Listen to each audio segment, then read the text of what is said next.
ਲੱਗਦਾ ਲੋ ਜੀ ਭਾਜਨ, ਅੱਜ ਤੁਹਾਨੂੰ ਇੱਕ ਐਸੀ ਮਾਦੀ ਦਾ ਸ਼ੋਅ ਕਰਵਾਉਂਦੇ ਆ ਤੇ ਸਭ ਦੋਸਤ ਬੈਠੇ ਹੋਏ ਨੇ। ਦੀਵਾਨ ਸਾਹਿਬ ਵਾਲੇ ਤੁਸੀਂ ਨਾਂ ਸੁਣਿਆ ਹੋਏਗਾ।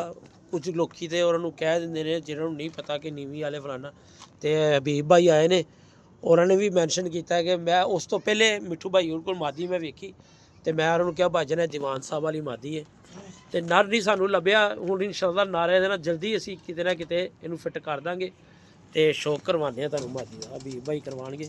ਹਮਜ਼ਾ ਦੇ ਵਾਲਾ ਸਾਹਿਬ ਨੇ ਫੜੀ ਸੀ। ਹਾਂਜੀ, ਔਰ ਬੜਾ ਰੁਲੀ ਹੋਈ, ਮਤਲਬ ਟਾਵਰ ਤੋਂ ਫੜੀ ਸੀ।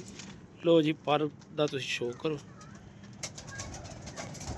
ਔਰ ਤਲਵਾਰ ਪਰ ਕਿਸੇ ਤੋਂ ਨਿਕਲੀ ਹੈ ਉਹ ਉਡਾਨ ਵਾਲੀ ਮਾਦੀ ਹੈ ਹੀ ਨਹੀਂ। ਲੋ ਜੀ ਬਾਰ ਦੇ ਪਰ ਚੈੱਕ ਕਰ ਲਓ, ਮਤਲਬ ਇਹ ਅਸਮਾਨ ਦੇ ਵਿੱਚ ਤੇਜ਼ੀਆਂ।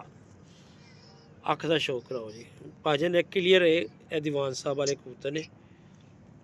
ਇਹ ਲੋ ਸਾਜੀ, ਮੈਂ ਕਹਿੰਦਾ ਲੋਸ਼ੇ ਪਰੋਤੇ ਨੇ। ਸਾਲ ਹੋ ਗਿਆ ਮਾਦੀ ਵੇਲੀ, ਮੇਰੇ ਵੀ ਜ਼ੇਨ ਚੋਂ ਨਿਕਲ ਗਿਆ। ਬਸ ਇੱਕ ਅੱਧੇ ਦਿਨ 'ਚ ਅਸੀਂ ਕਬੂਤਰ ਭੇਜ ਕੇ ਜਾਂ ਇਹ ਕਬੂਤਰ ਹੁਣੀ ਅਸੀਂ ਸਿਲੈਕਟ ਕੀਤਾ ਗੋਲਡਨ, ਉਹ ਲਾ ਦਾਂਗੇ ਤੇ ਜਾਂ ਇਹਦੇ ਨਾਲ ਮੈਂ ਨੀਲਦੁਮਾ ਕਬੂਤਰ ਮੈਂ ਇਹੀ ਅੱਖਾਂ ਦਾ ਲਾ ਦੇਣਾ ਤੇ ਬੱਲੇ ਬੱਲੇ ਅੱਲਾ ਖੈਰ ਕਰੇ।